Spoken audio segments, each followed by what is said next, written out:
Assalomu alaykum qadrdonlarim, yaxshimisizlar? Ana bitta kraskali Gentra'ni 2022 ni shunaqa 26-28 ming yurganini 12500 qo'ygan edi. Buni kraskasi toza ekan. Xo'p, qo'shimcha navrotlari, tonirovkasi deta 9-10 oy bor ekan. Demak, yaqinda qildirgan ekanlar. Yozda maza qilib, kuzda ham yuraversa tonirovka bilan kraskasi top-toza ekan.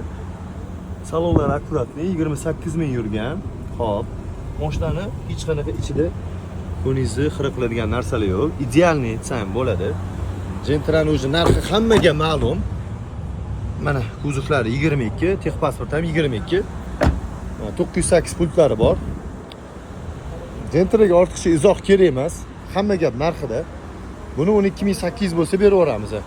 2022-yil 28 ming yurgan 3-paysa avtomat, hamma narsalari bor. Egalar nomerini qo'yaman. Hech qanaqa biriksin foydalanish niyatimiz yo'q. O'zingizlar primoy gaplashaverasizlar.